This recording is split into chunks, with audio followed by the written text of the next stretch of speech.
Hey everybody, I am so sorry. I went through my whole intro and realized that I was not on. So I have to do this whole thing over. I'm so sorry. Um, Welcome to the Gateway. I'm your host, CL Thomas. So I just went through a whole spiel about Las Vegas weather and how it's still summertime here. It feels like it anyway. I just left Seattle where it's cold and rainy, and it feels like the fall up there. You can smell the leaves. It was rainy every day. It was kind of nice. Here in Las Vegas, my little neighbors, I got two young boys that live next door. Their ages are 6 and 4. They're really cute. They come over all the time. And they bought some pumpkins from a nearby makeshift pumpkin patch. They made it in a parking lot. And of course, they carved them and everything. They put them out in their yard.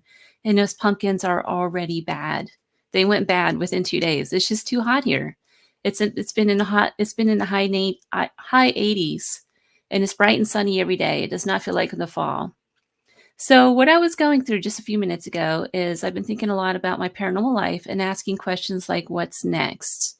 Many of you out there are really into investigating locations with, the equipment and trying to figure out if it exists or not, if a place is haunted or not, and that's fine. There's nothing wrong with that. And if that's where you are and that's what you like, that's you.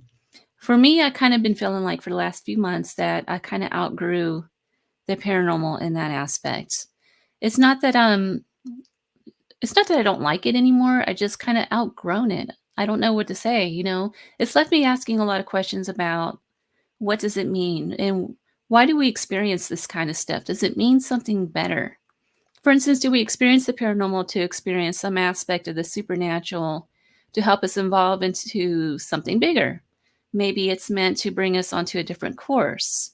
I have a well-known guest tonight from the metaphysical aspect of the paranormal who is very good at asking such questions. She is a certified psychic medium and medical intuitive and master teacher of psychic development.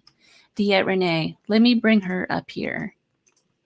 Hey, how are you doing? I'm good. How are you? Fantastic tonight. Tired, but fantastic. Remind me again, what part of the country are you in? I'm in Wisconsin, the Midwest. So right in the middle of everything. You can't get much more central than that. So you can just jump on a plane and be anywhere in 2 hours or less. Washington takes me about 4 hours, but I can drive to Lilydale, New York for 9. So It's pretty nice. yeah. So what is your background and how did you get started on this path? Okay. My background. I think I'm like pretty much anybody out there. Like I know not every psychic medium agrees with this, but I'm a full-fledged believer that everybody's psychic and everybody's a medium. Everybody is able to talk to their own grandma. Everybody has those gut instincts, things of all that nature that go on. So for myself, I spent a whole lifetime of being in this world and not knowing I was because I didn't have another reference to it. And when I became an adult, actually into my 40s, I started seeking people to teach me how to do psychic mediumship. And honestly, I kind of fell into it. Found out I had a little bit of a knack for it. Still wasn't very sure of it. So I ended up on the doorstep of Lisa Williams, who became my mentor through it. And I certified through Lisa. I became one of her master teachers. And the doors just opened from there. I spent a lot of time in the metaphysical world. Like in paranormal, we always refer to paranormal as, that the haunted aspect, but really the whole world we're all paranormal. It's just a matter, are you in a haunted house? Or are you, doing more airy fairy type work? And for myself, I always gravitated more to the airy fairy.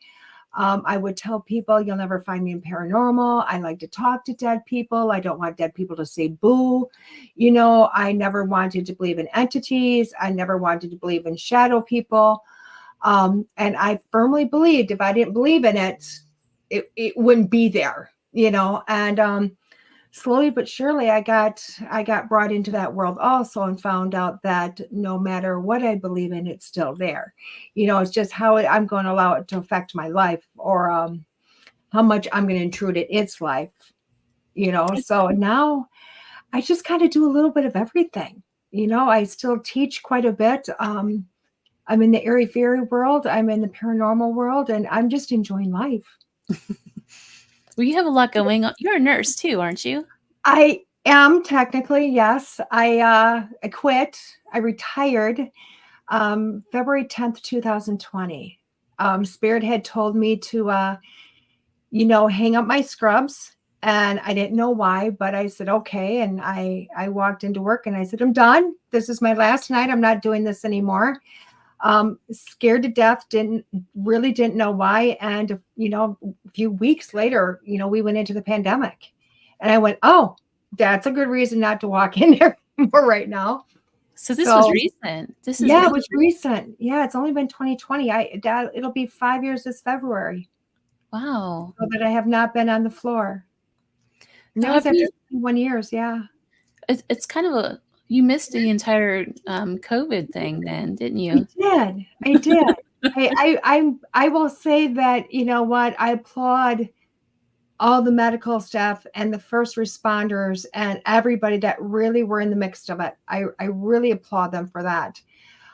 It's not a world I could be in anymore. For me, walking into any medical facility was almost painful for me to even, I knew with all my heart that's not where I belonged. I belonged working where I'm at currently.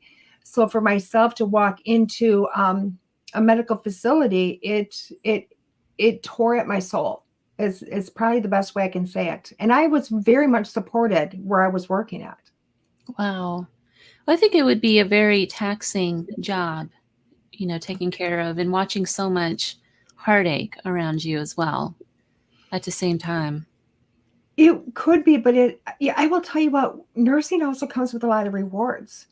It comes with,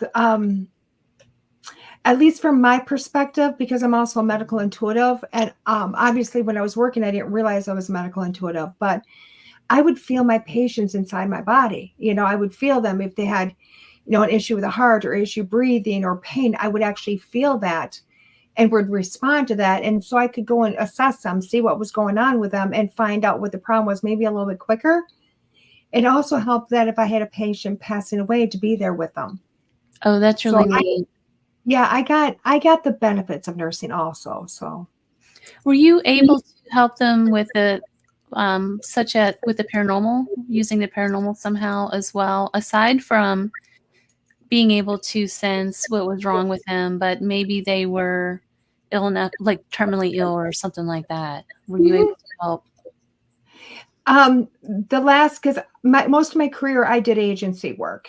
I was really blessed because I never had to stick around anywhere too long if I didn't want to. But I tended to show up the same place for a year or two. And the last facility I worked at, I was there for a few years, and I was blessed because literally if they had a patient passing away and they were just struggling with it, they would actually come and find me and they say, hey, DeEtte, will you come and do a reading for this person? Can you sit with them? Can you help them? And, all I have to do is go in there and, reassure the patient that what you're seeing is there. And, I'm seeing this person, I'm seeing that person, that it wasn't scary, that it was okay, that they were just going to fall asleep, and give them that little bit. And a lot of times on that aspect, now I will tell you, a lot of times when you're going into that, sometimes you're getting somebody that's conscious. A lot of time you're getting somebody that's unresponsive. So at that point, you're talking to their higher self or their soul versus to a body any longer. But yeah, I did it all the time. I had a really good friend about 10 years ago who was passing away of cancer, and I used to go see him every day, and I'd take him coffee and a paper, even though he got to the point where he couldn't read the paper anymore or drink coffee or anything like that. I still would do that because I felt like his higher self was able to somehow. He loved coffee. He might be able to smell that coffee. He might be able to hear me reading that paper. Mm-hmm. I don't know. It's just something about that. It really, people don't realize that even when somebody's unresponsive or somebody's, say a dementia unit, something comas, all that, the soul is still there. It may not, now don't get me wrong, it may not be inside the body anymore. It might be outside the body, but it's still there. It's still aware of everything that's going on. So, DeEtte, you went on to teach, and you have a bunch of psychic development classes that you offer. Can you talk a little bit about those? Because you offer a lot. I do. I offer all levels of psychic mediumship development, all the way through certification. Um, that's something's really become a passion for me. Before I met Lisa, I was probably the worst teacher. I was horrible. I won't even lie. And I was always put in that place to teach the new nurse that showed up on the job, or orientate them for weeks. I would literally just show them, this is your cart, these are your meds, this is where you find out who it is, these are your rooms, here's your keys. I'll be over there. Come in 8 hours. I was horrible. I will tell you what, I was the worst, the worst. So the fact that I became a teacher is really mind-blowing to me, yet alone a good teacher. And I love it because I think that's where my abilities really get to come in, because just as with readings, we always say that people gravitate to you based on your own life. So my students gravitate to me based on what's going on in their life. It's something in them is something they're seeing within me. So I get these people that really, they don't trust themselves, and they just completely doubt. They don't know if they're coming or going. They might have had really little bit more of a difficult life, whatever it might be. And to help somebody go through this process and to see them get a self-worth within themselves and light bulbs popping off to say, oh my gosh, I can do this. And this really is real, because to teach psychic mediumship development, you're teaching them to believe in something they can't see, they can't hear, there's just nothing there that says scientifically it's there. But yet I'm going to teach you that it is, and that you can do this too. So for myself to see that, and I'm always I always sit back at these conferences I go to, especially the metaphysical ones over in the Midwest, because I will sit back, and there's usually about half of them that are my students, and most of them are certified. And I'm watching them just be in their element and being amazing. And they're always booked. They're always slammed. They're, out of all the people, doing readings, they're the ones that have the waiting line, which is, it's so cool. But to sit back and see that, I've been part of this community to help others find their own way, is pretty awesome. I love that. Just as an intuitive myself, that's one of the hardest things I believe. And I'm like you, I believe everybody has this gift. Everybody has the sixth sense and some sort of psychic mediumship about them, some kind of ability. But to trust yourself with the information and the messages coming through, and to trust yourself that you're not making something up, that's pretty hard. And it's hard to teach somebody else that. Yeah. It's got to be trust, because I always tell people spirit's always there. It doesn't matter. And I love this because even paranormal people tell you, everywhere you go, every place is haunted. It's just a matter if they want to talk to you or not. It doesn't matter if it's a brand new building or, a desolate area of land, there's going to be something there. So spirit is always there. Now, are you going to open up to hear it? Are you going to open up to trust it? Are you going to trust yourself? And that's a huge obstacle. That's a huge surrender. So you teach in your Schooled by Spirit workshops, but you have a lot of experience with paranormal investigations too. I do. Can you sort of talk a little bit about that background? I got thrown into it.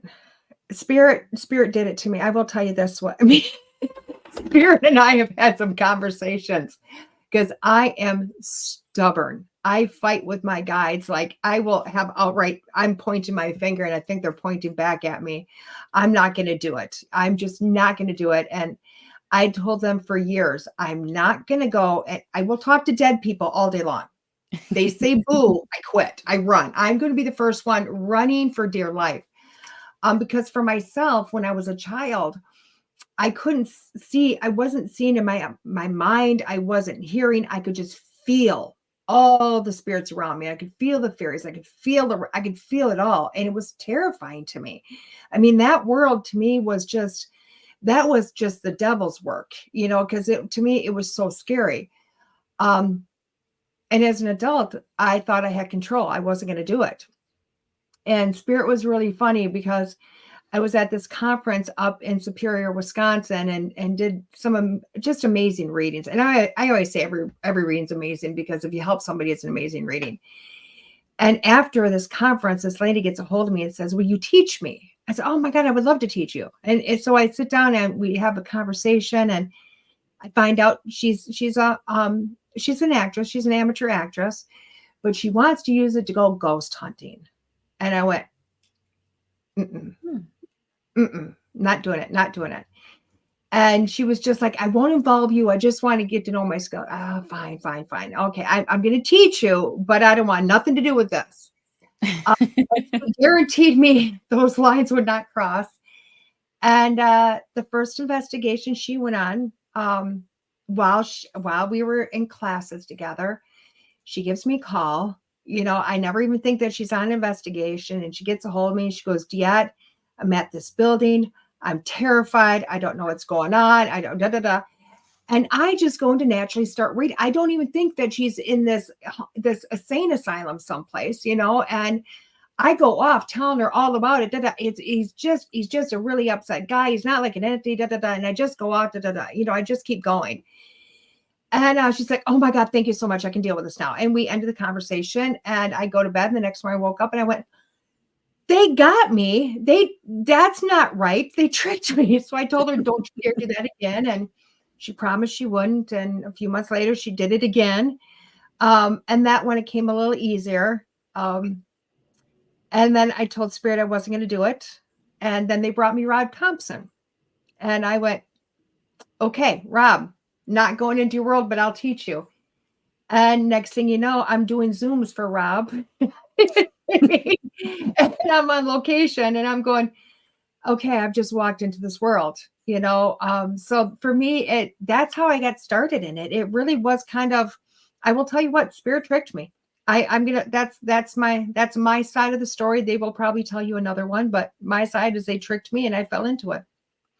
A lot of those locations, though, that paranormal investigates, like Waverly Hills, for instance, Mhm. they're just so packed with so much emotion and so much history that overlayer each other. I always walk around away from those places just completely either depressed or beat up, or I can't just leave it for, you know what I mean? Like it's Yeah. hard for me to just leave that stuff with all the Mhm. stories and stuff. That's where my hang up is. Yeah. That's really hard, but I will tell you what, I have got a dear friend, Scotty Rourke. And he taught me just the most amazing skill. We were up at Baraboo Inn up in Baraboo, Wisconsin. It's Old Baraboo Inn, sorry. And he taught me this trick for yourself. He's like, before you walk into a building, just pick up some stones. Out of the ground, just pick some stones up and put it in your hand and say a little prayer over them. And you tell the spirits of the building, while I'm in there, you can talk to me. You can do whatever you want. As long as I have these in my hand or in my pocket, we can connect. I can feel you. I'm going to open myself all up. But when I leave, I'm going to put these rocks back on the ground with you. And I'm cutting everything off. I'm not going to take the feeling of you with me. I'm not taking your story with me. I'm leaving it all there with you. And it's really helped tremendously. It's helped as a strong, I mean, it's a lot of belief, but it's telling yourself when you walk in that I'm going to open up to this, because as being a medium, you're going to open up to all of it. But when I walk away, I'm closing down too, and you can't follow. I'm not taking your stuff with me. That's it. I'm gonna have to write that one down and start practicing that, because it is. I'll find myself dreaming about this stuff. I'll carry that person's story with me forever, and it almost becomes like a part of my own life, and they're not. It's very Right. interesting, but at the same time, um, I feel like in the paranormal community, we're missing a lot because we're so busy trying to film everything and do this and that for a TV show or some kind of evidence and get this, get that. And then we have these other groups that they get caught up in the fear factor. It's fun for them. It's a Mhm. Friday fun thing. You go in there, you get scared of whatever bangs and then they're gone, right? Mhm. Whereas I'll go into a place several times. Virginia City, just recently, I went and had a connection with a spirit, and it was almost like a healing factor for both of us. Yeah. It was that level of communication and experience, Mhm. whereas everybody else will report to same spirit and run away. Has that been the case with you? I have been, I will tell you what, I've seen a lot of all that. I have, but I will also tell you that I'm very blessed with a lot of the paranormal people I know. They've already had their TV shows. They've already done it all, and they've really given me a lot of their knowledge and a lot of their skill. And like they state, it's about the story. It's about the place's story. It's about the spirit story. It's not about going, oh my gosh, I got this evidence, or oh my gosh, I got that. It's about, we do this work. When we first started, paranormal work, it was about going in and helping the spirit there, helping the family there. Ed and Lorraine Warren did it that way. They went in there to help people, and in no way did they do this for glory. They didn't do it for the money. They didn't do it for the glory. They didn't do it for anything like that. They just did it for the sheer love of helping the family, of helping the spirit, and giving some peace on both sides. And for myself, I have been really blessed that that has been my story this whole time. Do I know about the rest? I do. But I've also never been asked to go off with any of those groups to say, I'm just going to go for the evidence.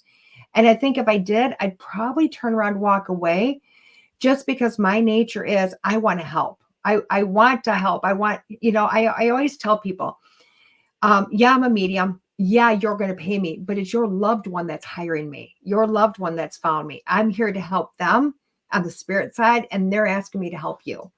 Even I've been blessed to work with the Warren Legacy Foundation, which was created after Ed and Lorraine, well, actually after Lorraine passed away, and doing a lot of remote viewing for the organization. And I will tell you what, it reinforced my belief in how we're supposed to do this work. We don't get to show up to, you know, not to say, you can't make a living off of it, but it's to show up to help people. It's to show up Mhm. to, spirit's always going to compensate somehow. They're always going to make sure you get paid one way or another, or get your recognition or whatever you're looking for. And I'm not downing any shows out there, because honestly, there's some amazing shows out there, and there's some amazing people that do great shows, and I want those shows to continue. Mhm. But to be Absolutely. able to go in there and to see that maybe what people are calling an entity is just somebody that's really angry or terrified, and they've been that way for a long time, and to help them come to a realization or understand, and then help them find peace and possibly cross over, and then make that choice to cross over, because there's no stuck spirit. They No. just they've made a choice to stay. So to go in there and help, that is, it to me, is pretty amazing. I tried to explain it to somebody one time that it's more like you're almost like a counselor for that spirit, like, you're trying to wake them Mhm. up to realize that you're not stuck here. I feel like it's in the afterlife a little bit. Have you ever met somebody, like a homeless person who's so despondent that they have that blank stare in their face and it's almost like they're there, but they're unconscious? Yeah. I feel like in the spirit world, that can happen. Mhm. Well, I'm always this firm believer, because people ask me, well, why, they're stuck. Well, no, they're not stuck. Well, why wouldn't they choose to cross over? Why? And I always look at them and go, why would they? And they're like, well, what do you mean? And I'm like, in our society, whether it is, in the last 10 years or in the last 2,000 years, we're led to believe that, God is evil. We're Mm, we're led to believe that you're going to be crucified for whatever you do. You're not going to get to that, you're not going to get through the pearly gates. You're going to burn in hell. You're not going to be forgiven. There is so much fear-based around death or what happens to the soul. Now, if you're holding on to that when you die, or you're holding on to some regret, that's something you've done that you just swear up and down you're never going to get, forgiveness for, well, no wonder why they're choosing not to cross over.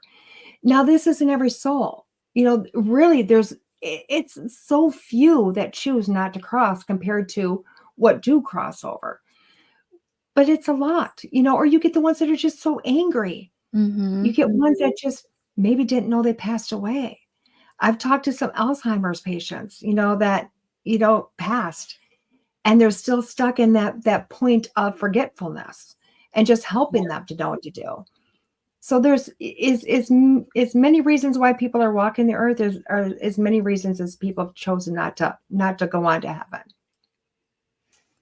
It's interesting too because, the spirits that seem to be drawn to me too are seem to be those that have the same vices almost or challenges, I should say, in life Mhm. as what I do, such as, like, depression is one of them. Mhm.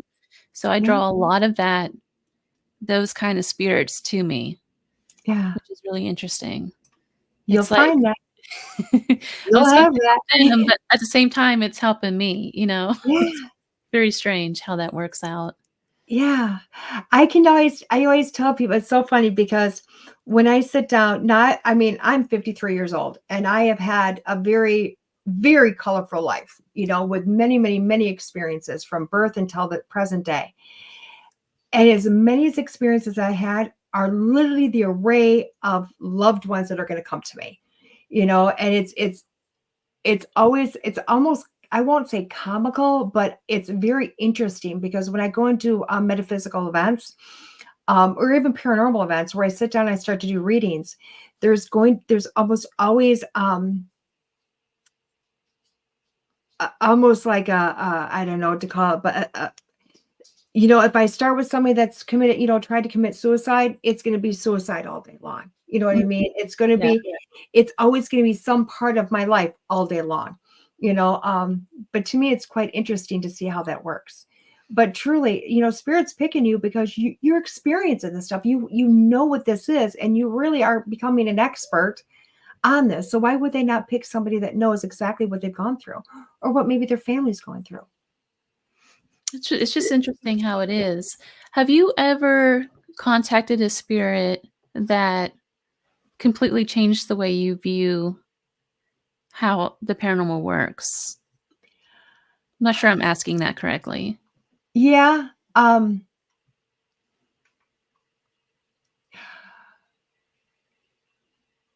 Like, have you ever had one let me rephrase that. Have you Yeah. ever had one that just completely touched you in such a way that it kind of solidified that this is this is your calling and this is the direction you need to go with this? Um, all of them, honestly. And the reason I can say that is because every time I doubt that I'm doing what I'm supposed to be doing, and I'm human, so I doubt, you know, this year alone has been it's a struggle. This has been a very struggle year with the moon phases and everything else. And how everybody's been affected, catch up from the pandemic, whatever it might be. And you stand up and you go, is this really what I'm supposed to be doing? And next thing you know, somebody sits in front of you and you're doing this reading and you're talking to their loved one. And you've almost become their loved one because you're really just surrendering to it. And your gestures are, because you're blending with the spirit, and your gestures are what the spirit would be like. And exact verbiage is coming out your mouth how they would be. And the client is laughing or crying, but they're talking to me as if I'm their loved one. And when they get done and they tell me, you know, it was as if they were sitting there with them, and thank you. And they're walking away lighter or more healed, and I'm going to say more healed because they're not completely healed because they still have a journey. They still have to process it all. But to be able to show up every time, and grant you that's the airy fairy world, but even on the paranormal side, I've walked in and I walked into one establishment and it had an Alzheimer lady there. And here I am talking to this Alzheimer lady that has chosen not to cross over because, quite frankly, she doesn't remember. And here is her husband that has crossed over that comes and talks to me, and he's telling me how he used to come and see her all the time when she was alive. When he was alive, he passed away before she did. He's been waiting for her. He can't. she didn't remember him anymore when she was alive. She surely didn't remember him once she died, and I'm sitting there, and as I'm talking to her, and it's beautiful because I'm talking to her, but I'm holding dowsing rods for people around me, so that she's talking to me, and then she's moving the dowsing rods, so people are going, "Okay, DeEtte's on the up and up here." You know what I mean? It was just incredible. Um, and as we're going through this, I'm like, it's clear she is back when she's about 7 years old, not when she's in her 80s. And all of a sudden, I go, "Do you know who Jesus is?" And I got like this little lady going, "Uh-huh, uh-huh." So I just started literally out loud singing "Jesus Loves Me," and I told her Jesus was coming for her. And from what I understand from this establishment, the room that she used to be in, they haven't had any contact with her. So to me, she's crossed. She didn't do it while I was there. But, I know when I walked away, she was willing to trust one man who was going to come and grab her. Wow. I love that story. What's your thoughts on there's a lot of paranormal places out there, and this isn't a slam on them by any means, but in the paperwork, when you go to investigate in some places, there'll be that tagline that you're not allowed to cross somebody over. What is your thoughts on that? I'm not trying to down anyone who owns an establishment and they have that but I have heard that. I walk in and I go, "Really? Really?" And I do understand where they're coming from. Why? Because quite frankly, that's how they're getting their money, is by these people being there. Okay. What they don't understand is, number one, I can't force somebody to cross over. I mean, I cannot, I can, for everybody that hires a medium to come in and cleanse your area, to cross your loved ones, those people over, not going to happen. I will tell you right there, I can play counselor all day long, but I cannot force somebody out of their home or what they consider their home. So that's number one. So it doesn't matter. It doesn't matter if I come through with a slew of crystals. It doesn't matter if I come with sage. It doesn't matter what I come with. If that person's hell bent on staying there, they're staying there. Okay. So number one, that whole thing there really is just, it's for the birds in my mind.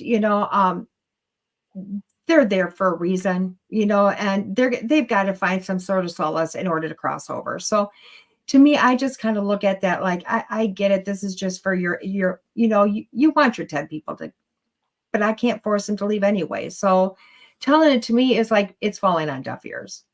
And I'm not trying to be disrespectful to anybody because I get it. But again, and even if I walked into a well-known place that's got multiple, hauntings going on, and I cross over 20 of them, there's going to be 20 more that are going to show up there because it's going to attract other ones of Yeah. the same caliber to their place. So even if I manage to cross over a bunch are just going to follow back in. Well, that too, I feel like if there's a lot of people who are investigating this same location over and over again, of course, Mhm. this other spirits are gonna visit that location. You're gonna bring in that spirit world when you do that. You're bringing your Especially buddies. yeah. No, it's So, just, it's a beacon. I kinda wanna change the topic just a little bit, and talk about higher consciousness and its Okay. role in the paranormal. I think that's something that's not really talked about a lot Mhm. in the grand paranormal scheme of things.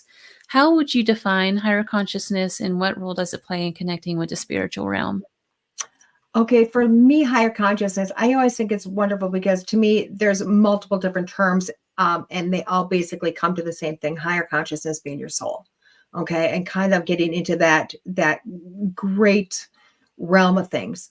Um, I mean, there's a whole slew of information from like Edgar Casey, who was he was a sleeping prophet on the higher consciousness, and really that's where a psychic gets all their information from. Um, for myself, when you walk into a place, I really hope that you are in full cohorts with your soul. Number one is because your body's you're built with defenses. We're built with a self on the inside, of us, when we're born. And to clear up the mumbo jumbo that just came out my mouth, you're born with this body, and you're born with, your soul goes into the body. You're also born once those come together, you have this beautiful aura system that's built in. Okay. And your body is talking with your aura is talking to your mind is talking to your soul. It's just this beautiful dance that's going on all the time. Okay. With your higher consciousness really being the one that knows everything that's going on. Okay.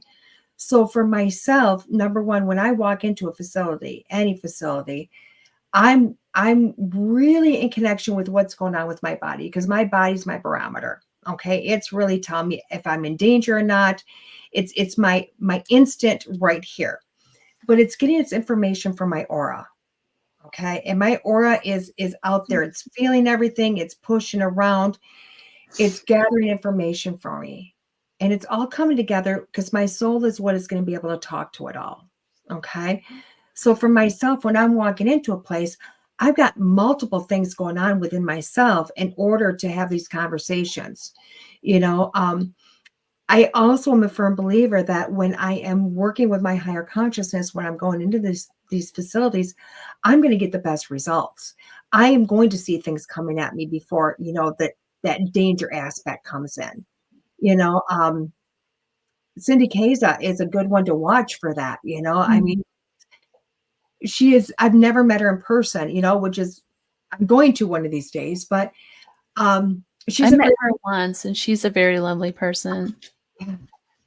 and to watch her, that she's fully in consciousness of what, not just around what's going on, but she's brought her higher self into this. She's brought her soul into this to be able to get that extra information to let her know if she's safe or not. And people, we like to disregard that because we don't see it. We don't talk about that. Mhm. We everybody disregards the soul as if it's not part of us. Um, how I explain it to people is I always tell them, maybe not the generations going on right now, but my generation and before Gen X and before, we all owned those jalopy cars when we graduated. Mom and dad were not going to give us $200 to go buy a car, but by God, we could get a pretty solid car for $200, and it was a jalopy, but it got us down the road. Multiple times we got into the car, and multiple times the car was either out of gas, it wouldn't start, it broke down, it got a flat tire. There was a multiple reasons why that car stopped. And what did we do? We got out of the car. We scrapped our car. We took that money with whatever change we had, and we went and bought a new car. And that's what our soul's doing. And if you think of your body as that car you buy, and the soul's getting in it, and it's going to stay in this body, no matter how much of a jalopy it becomes. And one day this body's going to stop and the soul's going to get out. But something still has to drive the body. And that's where your higher conscious is. That is what's driving everything. I also speak to a lot more paranormal investigators that would tell me, nope, I don't see anything. I don't feel anything. I have to rely on all my equipment. Mhm. Really, when I have them stepped aside and we start talking, they will tell me, oh, I feel things. I know things. I'm getting it, which tells me they are starting to really kind of connect to their higher self and be able to walk into these facilities. Well, I think that goes back to what we talked about earlier, where you have trouble trusting yourself. I think a lot of people just don't trust that there might be an afterlife, so they're so focused on trying to get that evidence, Mhm. essentially, until they figure out there is something there. I've been in this long enough to know that for me, I know it exists. There's no if and buts about it. I know it's there. I've been experiencing since age 2, but when you have somebody who hasn't, they're relying on that equipment to tell them, "Yeah, there's something going on here." I Well, think that the goes back to that. funny thing is I have yet to talk to one person that's in the paranormal that hasn't told me the reason why they're in it is because of something when they happened when they were in their youth, or there's something that's happened throughout their life that made them curious. That's You true. know, Or I something mean, happens to them. They lost yeah. a loved one or survived a car crash or something. It's always Mhm. something tragic that happened to them. Always. There's always a reason for them to have this much belief to walk into it. To me now, though, I don't I get a lot of skeptics all the time. I always get emails and everything else, and because 'cause I'm pretty blatant about what I believe and what I don't believe as far Mhm. as the spirit world. I believe it exists. I know there's a whole afterlife realm. I've experienced it enough times in my life to not believe it. But for me at this point, it's like trying to make someone believe that if there was a God or not, it's that same conversation. So I just lay out my beliefs and they can take it or leave it. It's that. I'm not going to argue about it. There's no reason to argue about it because, I always laugh because you have people that have beliefs and you can get 20 people in a room and they all have different beliefs. They're all coming at you and they're going to fight till the end of time on their beliefs. But really, your belief system comes if you sit back and you listen to all the conversations. They all have the same beliefs. They just present it in a different manner. Right. It's just how they were taught. But whether you're looking at the Kabbalah or Catholic or Buddhist or whatever, they all have a lot of similarities in them. It's interesting. But yeah, I think, back to what you were saying, I think a lot of that comes to play, but the equipment is important though, because I do like particularly the ITC stuff. I love the EVP work, and to me that really solidifies, it kind of, how I was telling you earlier, it's hard to trust in yourself with a lot of this stuff. And then when I hear something and then somebody else catches an EVP, Mhm. you know what I mean? It's just like there's no disclaiming that Right. in a There's sense. and that's where I think the equipment comes in. I always tell people, especially now they're allowing mediums into the paranormal. And I will say allowing us in because, we were considered evidential, which I completely understand it. I get it. But to me, it's amazing when I can go in, we do a whole, myself and Larry Eisler do this whole thing where he kidnaps me. Okay. He just kidnaps me and Facebook doesn't like it when I say that term, but I have, and but he'll just say, "Hey, DeEtte, what are you doing on this day?" Nothing. Where are we going? Can't tell you. Great to know. You know what I mean? And off we go. And he is very much a non-believer. He's not in the paranormal. He's huge in the paranormal, but non-believer of a medium. He's like, he has seen me. He believes in me. He believes in me because literally things have come out my mouth that he's just like, I have no clue what the heck you're talking about, but I don't even know where you've taken me. But when he goes back and reviews it all, it's like, I said this, the spirit box said something, like I've said something, and in everybody's looking at, there was an instance where gosh, he took me up to Bad Axe, Wisconsin, and had no, it's a campground for Christ's sakes. You know what I mean? I'm in a campground. And I'm like, what the heck is here? But apparently, this is where the massacre of the Black Hawk people took place, blah, blah, blah. I'm speaking about all of this. This is crazy. They don't know who I'm talking to. And I keep saying, everybody looks at him like he's a chief, but he's not the chief. And he's got me confused. And Dan Norvell all of a sudden goes, I think she's talking to this person. And Larry's like, I think she's talking to this person. And I looked up, I said, what the hell is it with this sparrow up there in the thing? And they looked at me and they're like, well, we know who she's talking to because apparently it was Chief Sparrow or something like that. And it wasn't even a sparrow. It was just what I heard in my head. And later on, we're doing an investigation.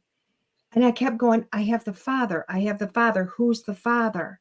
Is it the chief? Who is it? They're like, we don't know yet. I said, I keep hearing the father. I'm talking to the father.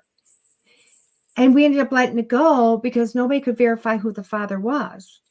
Later on, when Larry was able to go back through all the evidence, through the spirit box was a name. And when he researched the name, it was a Native American name, an indigenous name. When he researched it, it was literally Captain or Chief Sparrow's father. Oh, So wow. if it did not come through the box, what I was saying would have just gone, into the ethers, because there was no proof of it. But here he said his own name, who he was. Oh, So sometimes you need the equipment. yeah. From your experiences, raising one's consciousness change how you perceive or communicate with the spirit world? Yes. You hear that a lot. Yes, it People. does. It's to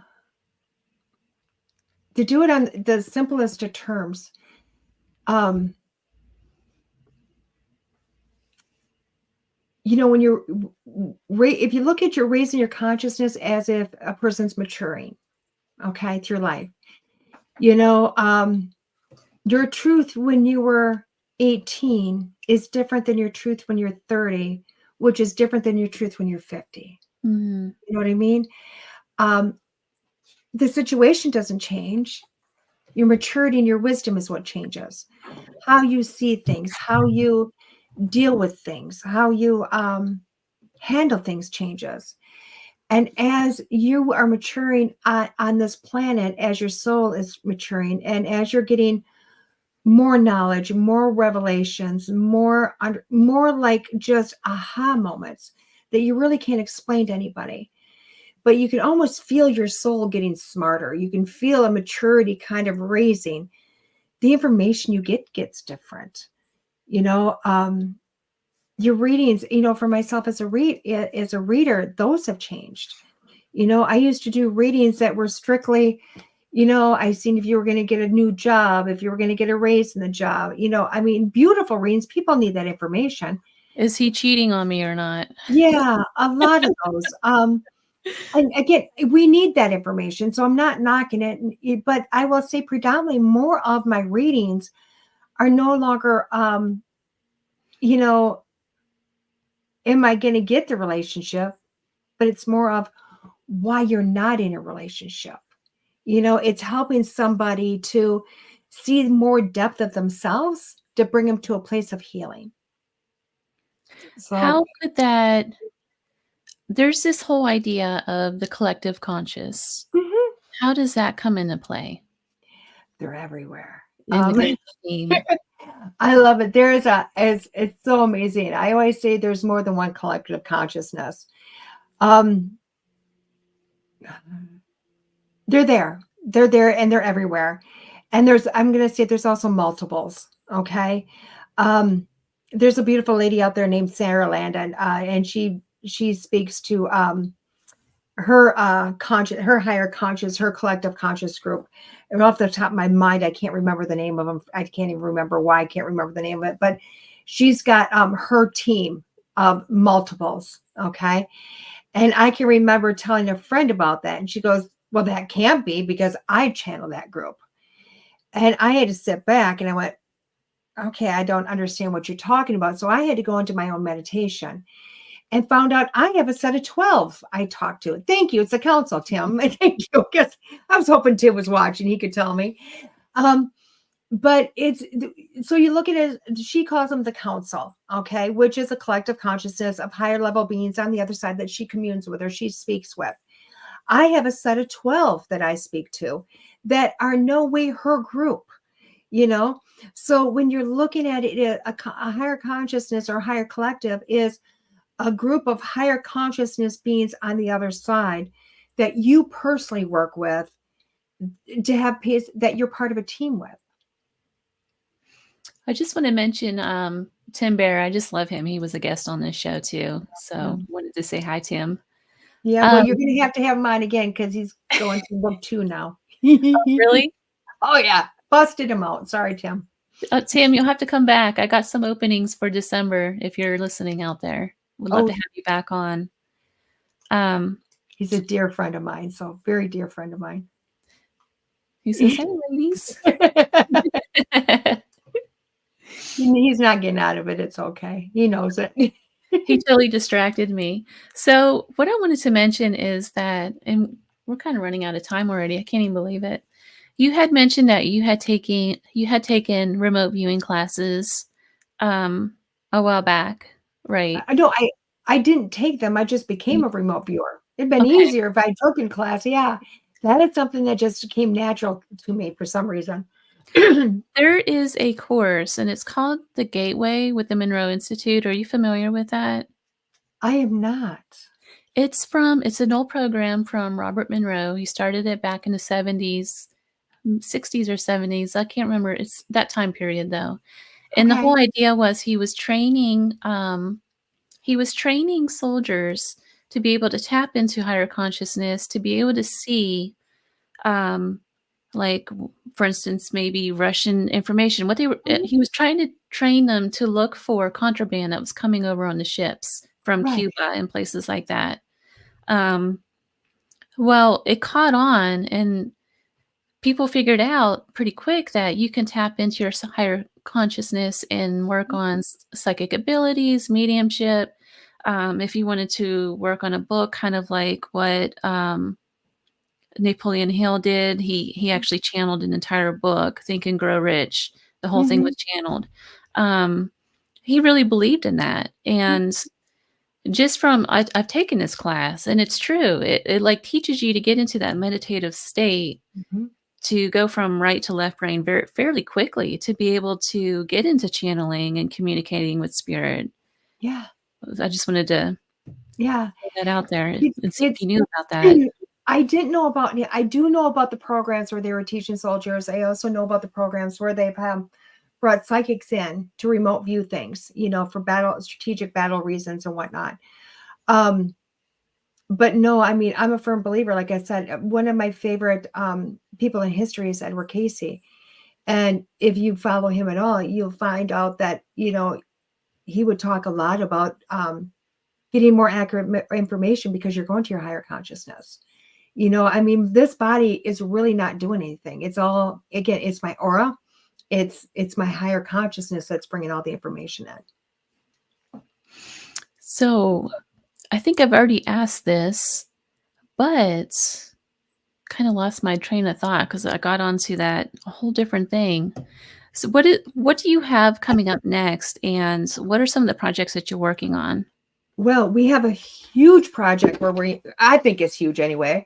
And it actually finishes this Saturday, which is super exciting. It's called the Seance over at the Roth House. Um, no, it's really interesting because this project started with Neil Gibbons getting a hold of, kind of putting out there does, excuse me, does any medium out there do seances? And apparently he kind of secretly wanted me to be part of this. And I didn't know this. And I messaged him. I said, I do. And he's like, oh my gosh, can you do this? I was like, yeah, great. Let's do this. And all it was supposed to be is this Saturday night, doing a seance. He's trying to get 250 people. I don't know how many tickets he sold now, but it's the cap is 250 people around me, to do this seance. But it started from being that, turning into a whole documentary. Oh, So, nice. yeah, Larry Eisler III came in on this project when they teamed up together, and we started filming for this, gosh, 2-3 months ago now, where we went in and had my first impressions of the building one week, and where I was, a kidnap type of situation. I didn't know where I was going. Larry's just like, hey, we're going someplace. I said, okay. And he said, meet me here. And I said, okay. And I had no clue I was going to the Roth House, had not a clue. That's how I found out the documentary was happening, because I showed up and we're like filming. I'm like, okay. And it wasn't even until later on that night that I'd found out what the Roth House really was. So we had that week. The next week we went back and did a paranormal investigation throughout the whole house. And this weekend we finish it with the seance, and then having kind of a Q&A or something of that nature after the fact, where people can be on film, to basically tell the story of this house and the beautiful Wasika wonder about it, and Mary Roth and Lawrence Venom and the family and the multiple women of Sharon, that were there. So that's really cool. That's finishing up this week, and hopefully within the next year you'll be able to see the documentary on some channel out there. I really don't know where they're presenting it to. I just know they're presenting it someplace after the fact. So that's coming up. And then I have some events. If you follow me on Facebook, you're going to see me. I really am all over the place, which I love. I love it. I won't even lie. I love traveling. I love coming to people that necessarily want, they want those one-on-one readings, but yet they can't come to me. So I love being able to show up and just be there. Well, thank you so much for taking the time to come on the show. Thank you for having me. I appreciate it. I can't even believe we're at the bottom of the hour. It just went by so fast, and I had like 20 more questions to ask you. And just like that, it's over. Where can people sign up to take your classes? They can follow me on Facebook. When I do offer the classes, I put them up there. They can also go to DeEtte.us. That's my website where there is a list of courses that I do teach and, of registering for the classes there also. I do, if they're in the Wisconsin area or Northern Illinois, Wisconsin area, I am teaching a beginner's course. It's a 1 day because I do the beginners online, but I also do it as a day course. I'm teaching beginners at Earth Song Books and Gifts in Janesville, Wisconsin on November 16th. And then I'm following that up with my intermediate 2-day course. It takes 2 months normally to teach it, but people want it on, in person. Again, I'll be at the same store December 7th and 8th doing the intermediate course if they want it as an in-person thing. Well, Renee, thank you so much for being on the show. I really enjoyed having you on. Thank you for having me. I appreciate it. And let's see. So next week, you guys, I have Mike Rissicker coming on to talk about his new book, Connecting the Universe. But in the meantime, you've been listening to The Gateway, your portal to the unexplained, the mystical, and the otherworldly, broadcast from United Public Radio Network, 107.7 FM, New Orleans. I do want to mention one thing. There's a new magazine out called Eerie Expeditions Magazine. It's about eerie paranormal travel. And the website is www.eerieexpeditionsmagazine.com. So go and check that out. Until next time.